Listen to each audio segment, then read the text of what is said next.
कि आज की मूवी का नाम एक्स मकीना है और IMDb ने इसको रेटिंग दिया है 7.7 आउट ऑफ 10 की। इसका बजट $15 मिलियन का था, लेकिन बॉक्स ऑफिस पर इसने $36.9 मिलियन की कमाई की थी। तो चलिए दोस्तों कहानी को शुरू करते हैं। लेकिन दोस्तों कहानी को शुरू करने से पहले मैं आपसे एक रिक्वेस्ट करना चाहूँगा कि अगर आपको मेरा एक्सप्लेनेशन अच्छा लगे तो प्लीज़ इस वीडियो को लाइक कीजिएगा, अपने दोस्तों के साथ शेयर कीजिएगा और साथ ही साथ मेरे चैनल को प्लीज़ सब्सक्राइब जरूर कीजिएगा। अब केलव और एवा के बीच में बातचीत का चौथा सेशन स्टार्ट होता है, जहाँ पर केलव एवा की कंपैरिजन एक मैरी नाम की साइंटिस्ट से करता है और वह उसे बोलता है कि मैरी हमेशा से ही एक ब्लैक एंड व्हाइट रूम में रही है, वो बहुत कुछ जानती है लेकिन वह कभी भी इस कमरे से बाहर नहीं गई है। और फिर एक दिन उसे एक आदमी बाहर की दुनिया में ले जाता है और जब वह बाहर की दुनिया की सच्चाई को देखती है, उसके कलर्स को देखती है, तो उसे बहुत ही अच्छा लगता है और उसे यह एहसास होता है कि वह एक इंसान है।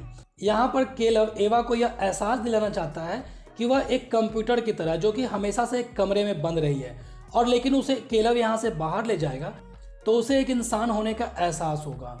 एवा को यह अपने जीवन की तरह लगता है, इसलिए वह केलव की बातों से थोड़ी सी नाराज हो जाती है। फिर केलव उसे बताता है कि उसे यहाँ पर एवा को टेस्ट करने के लिए लाया गया है। तभी यहाँ पर फिर से पावर कट हो जाता है और केलव एवा से पूछता है कि तुमने ऐसा क्यों कहा था कि नेथन पे कभी भी विश्वास नहीं करना। तो एवा यहाँ पर कहती है क्योंकि वह झूठ बोलता है। केलव को एवा यह भी बताती है कि यहाँ पर पावर कट जो होता है वो एवा ही करती है, क्योंकि वह अपने आप को यहाँ के इंडक्शन प्लेट से चार्ज करती है और वह पावर फ्लो को जब रिवर्स कर देती है तो पावर कट हो जाता है। फिर इनकी बातचीत यहीं पर खत्म हो जाती है और सेशन के बाद केलव नेथन के पास जाता है और उससे पूछता है कि तुमने झूठ क्यों बोला। तो नेथन बोलता है कौन सा झूठ। तो केलव बोलता है यही कि मैंने कोई लॉटरी जीता। मैंने दरअसल कोई भी लॉटरी नहीं जीती, तुमने मुझे सेलेक्ट किया है और जानबूझ करके ऐसा किया है। नेथन उसे फिर बता देता है कि हाँ मैंने तुम्हें चुना है क्योंकि तुम मेरे कंपनी के सबसे बेस्ट कोडर हो। अब नेथन एवा के कमरे में जाता है और एवा द्वारा बनाए गए पेंटिंग्स को वो फाड़ देता है। केलव भी अपने कमरे में लगे टीवी पर देख रहा होता है और उसे बहुत बुरा लगता है, इसलिए वो नेथन को ढूंढने के लिए कियोको के पास जाता है और उससे पूछता है कि नेथन कहाँ पर है। कियोको सीधे यहाँ पर अपने कपड़े खोलने लगती है, जिससे केलव पूरी तरह से घबरा जाता है। फिर यहाँ नेथन भी पहुँच जाता है और केलव से कहता है कि तुम्हें मैंने पहले ही बताया था कि तुम अपना टाइम वेस्ट करो, इसे अंग्रेजी नहीं आती है और तुम्हारी बात को ये बिल्कुल भी समझ नहीं सकती है। फिर यहाँ पर नेथन म्यूजिक ऑन कर देता है, जिससे कि कियोको अचानक से डांस करने लगती है और फिर बाद में नेथन भी उसके साथ डांस करने लगता है। यहाँ पर केलव को कुछ भी समझ में नहीं आ रहा होता है और यहाँ पर इस सीन को देख करके आपको ये लगेगा कि केलव जो है वो पगला गया है। अगले पल हमें केलव और नेथन को दिखाया जाता है। नेथन पूरी तरह से नशे में होता है, जिससे कि वो सो जाता है और पहली बार केलव नेथन को छोड़ने के लिए उसके कमरे में जाता है, जहाँ पर वो उस कमरे से एवा को देखता है, लेकिन वह चुपचाप चला जाता है। अब केलव और एवा के बीच में बातचीत का 5वां सेशन स्टार्ट होता है और एवा यहाँ पर केलव से पहले ही बोल देती है कि आज मैं तुम्हारा टेस्ट करूंगी और फिर उससे बहुत सारे क्वेश्चन पूछती है और फिर इसी तरह से वह पूछती है कि अगर वह टेस्ट में फेल हो जाती है तो नेथन उसके साथ क्या करेगा। केलव उसे बोलता है कि उसे नहीं पता। फिर यहाँ पर पावर कट हो जाता है और वह नेथन के द्वारा फाड़े गए पेंटिंग को केलव को दिखाती है और फिर बोलती है कि मैं तुम्हारे साथ रहना चाहती हूँ, ना कि नेथन के साथ। और साथ ही केलव से भी पूछती है कि क्या तुम भी मेरे साथ रहना चाहते हो, और फिर इनकी बातचीत जो है यहीं पर खत्म हो जाती है। सेशन के बाद केलव नेथन से पूछता है कि तुमने एवा को क्यों बनाया है। तो नेथन बोलता है कि मैं बना सकता था, इसलिए मैंने उसे बनाया है। फिर नेथन उसे बोलता है कि एवा सिर्फ एक मॉडल है जिसका कि लेटेस्ट वर्जन अभी 9.6 है और इसके बाद और भी बेटर मॉडल्स आएंगे। यहाँ पर केलव इससे पूछता है कि तुम जब नया मॉडल बनाते हो तो पुराने के साथ क्या करते हो। तो नेथन उसे बताता है कि वह उसे पार्शियली फॉर्मेट कर देता है ताकि उसकी मेमोरी को खत्म किया जा सके, लेकिन वह उसकी बॉडी को नष्ट नहीं करता है। नेथन यहाँ पर केलव की तरफ देख करके समझ जाता है कि केलव को एवा के लिए बुरा लग रहा है और वह बोलता है कि एवा सिर्फ एक मशीन है, इसके लिए बुरा सोचने की कोई भी जरूरत नहीं है। फिर नेथन उसे बोलता है कि एक समय आएगा जब आर्टिफिशियल इंटेलिजेंस इंसानों को उसी तरह से देखेगी जैसे हम आज इंसान जीवाश्म को देखते हैं, यानी कि पूरी दुनिया पर सिर्फ AI का ही कंट्रोल होगा। केलव यहाँ पर नेथन की तुलना परमाणु बम बनाने वाले वैज्ञानिक से कर देता है।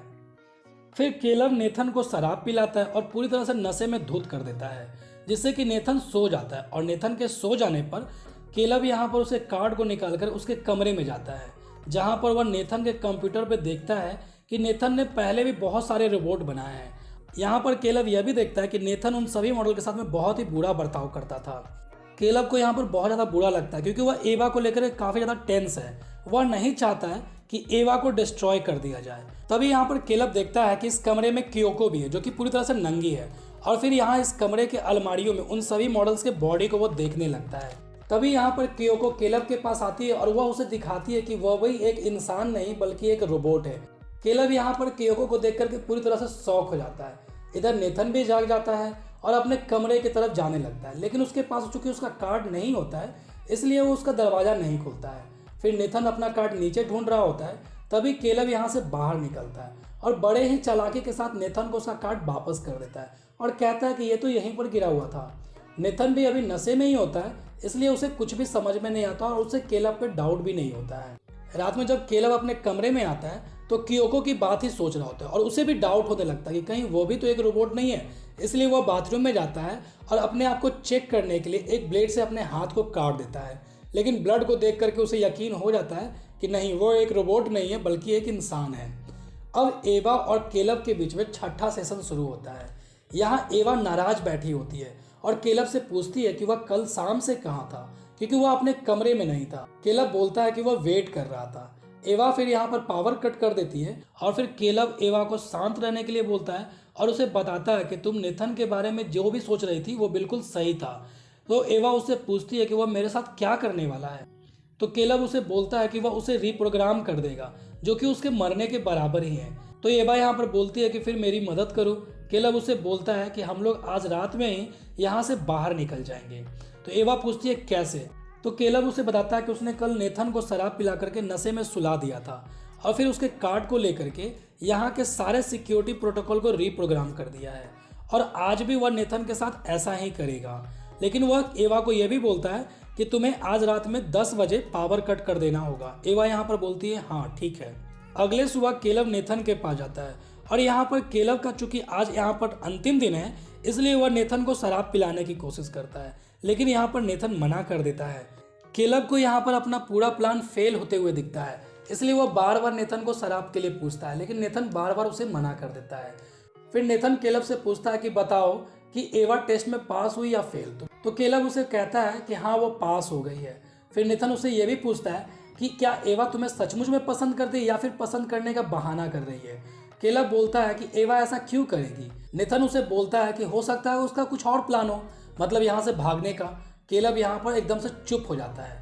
फिर नेथन उसे बोलता है कि तुम्हारे चेहरे को देख करके मुझे लग रहा है कि तुम मुझ पर बहुत ज़्यादा गुस्सा हो और मैं समझ सकता हूँ कि आखिर तुम गुस्सा क्यों हो, लेकिन तुम मानो ना मानो मैं भी तुम्हारी साइड ही हूँ।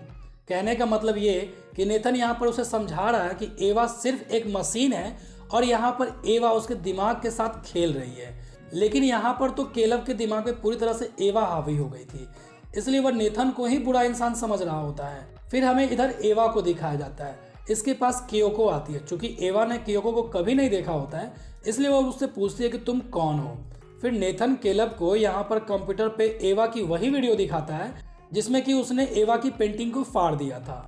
फिर नेथन उसे पावर कट के दौरान केलब और एवा के बीच बातचीत को भी दिखाता है जिसमें ये लोग भागने का प्लान बना रहे होते हैं और नेथन उसे बताता है कि मैं तुम्हारा प्लान जानता हूँ।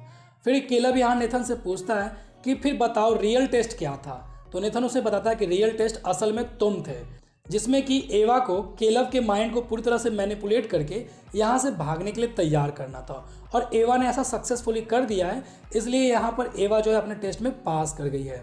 फिर केलब यहाँ पर समझ जाता है और नेथन से बोलता है कि यहाँ पर बस उसका काम इतना था कि एवा उसे भागने के लिए मना सके और अगर ऐसा करने में एवा सक्सेसफुल हो जाती है तो एवा यहाँ पर टेस्ट पास हो जाती है। तो नेथन बोलता है हाँ तुम्हारा काम बस इतना ही था। तभी यहाँ पर पावर कट हो जाता है और नेथन उसे बोलता है कि एवा ने टेस्ट तो पास कर लिया है, लेकिन तुम मुझे बताओ कि यहाँ से एवा को लेकर के भागोगे कैसे। तुम मुझे शराब पिलाओगे और मेरे सो जाने पे यहाँ से भाग जाओगे। तो केलब उसे बोलता है कि ऐसा करने की मुझे कोई भी ज़रूरत नहीं है, क्योंकि मैंने कल रात में तुम्हें शराब पिला करके तुम्हें सुला दिया था और उसी समय मैंने यहाँ के सिक्योरिटी प्रोग्राम को पूरी तरह से चेंज कर दिया है ताकि यहाँ पर जब भी पावर कट होगा तो यहाँ के दरवाजे बंद होने के बजाय खुले रह जाएंगे और फिर हम लोग यहाँ से भाग जाएंगे। अब तो नेथन के होश ही उड़ जाते हैं। फिर वो अपने कंप्यूटर पे एवा को देखता है जो कि अपने कमरे में नहीं होती है। फिर उसे एवा बाहर दिखाई देती है और यहाँ पर एवा देखती है कि दीवारों में बहुत सारे चेहरे लगे हुए हैं जिसमें कि एवा का भी चेहरा होता है। तभी यहाँ क्योको भी आ जाती है जो कि उसे मारने के लिए आई होती है, लेकिन यहाँ पर नेथन गुस्से से केलब को एक घुसा मार देता है जिससे कि वो बेहोश हो जाता है। और फिर नेथन अपने डंबल में से लोहे की रॉड को बाहर निकालता है ताकि वह एवा को रोक सके। एवा क्योको के कान में कुछ कहती है और यहाँ क्योको भी उसकी तरफ हो जाती है जो कि एवा को मारने के लिए आई होती है। इधर नेथन भी आ जाता है और एवा को वापस जाने के लिए कहता है, लेकिन एवा वापस जाने के बजाय उसकी तरफ तेजी से बढ़ने लगती है और नेथन पे अटैक कर देती है। तभी नेथन उसे रॉड से मार करके उसके एक हाथ को तोड़ देता है और फिर पीछे खींचने लगता है। तभी क्योको पीछे से आ जाती है और नेथन के पीठ में चाकू घुसा देती है। नेथन उसे भी मारता है और वह नीचे गिर जाती है। फिर एवा उस चाकू को उसके पीठ से निकाल करके उसके सीने में घुसा देती है। यहाँ पर नेथन जख्मी होकर के नीचे बैठ जाता है। फिर एवा उसके पास आती है और उसके की कार्ड को यानी आईडी कार्ड को ले लेती है। अब यहाँ पर फाइनली अंतिम सेशन का समय हो जाता है और यहाँ पर एवा केलब के पास आती है। केलब को भी अब होश आ जाता है। एवा उससे पूछती है, क्या तुम यहीं रहोगे? केलब को कुछ भी समझ में नहीं आता कि एवा क्या उससे पूछ रही है। फिर एवा एक कमरे में जा करके पुराने मॉडल्स के शरीर के स्किन को अपने ऊपर लगा लेती है और कपड़े भी पहन लेती है। अब वह बिल्कुल एक खूबसूरत लड़की की तरह लग रही होती है। कोई देख करके ये कह नहीं सकता है कि यह एक रोबोट है। केलब भी उसे यहाँ पर अपने कमरे में से देख रहा होता है। जब एवा कपड़े पहन करके बाहर निकलती है तो केलब अंदर ही कमरे में होता है। एवा अब मेन डोर खोल करके यहाँ से बाहर निकलती है और पूरे घर को देखने लगती है। इधर केलब अपने कमरे में पूरी तरह से लॉक हो जाता है। एवा फिर मुस्कुराते हुए पहली बार इस घर से बाहर निकलती है और उसे सब कुछ बहुत ही अच्छा लग रहा होता है। वह यहाँ पर धूप को भी अपने चेहरे पे महसूस करती है। इधर केलब सिक्योरिटी प्रोग्राम को रीप्रोग्राम करने की कोशिश करता है, लेकिन पावर कट होने की वजह से कंप्यूटर बंद होता है, इसलिए वह रीप्रोग्राम नहीं कर पाता है। और फिर यहाँ केलब जो है लॉक हो जाता है। वह दरवाजे को तोड़ने की कोशिश करता है, लेकिन सब बेकार, यानी कि वह हमेशा के लिए इसी कमरे में लॉक हो जाता है। और उधर एवा हेलीकॉप्टर के पास पहुंच जाती है जो कि असल में केलब को लेने आया होता है। और एवा उस हेलीकॉप्टर में बैठ करके यहाँ से चली जाती है। और अंत में हमें एवा को एक शहर में लोगों के भीड़ में दिखाया जाता है जो कि वह हमेशा से चाहती थी। और इसी के साथ यह मूवी खत्म हो जाती है। साथ ही साथ दोस्तों, इस मूवी को देखने के बाद मुझे तो एक ही बात समझ में आई कि जिस तरह से हम लोग आज टेक्नोलॉजी पे डिपेंडेंट हो गए हैं, हो सकता है कि कल के दिन में, बल्कि आज भी आप देखिएगा कि आप अपने फैमिली मेम्बर से ही अलग होते जा रहे हैं। तो इस मूवी से मुझे यही सीख मिली।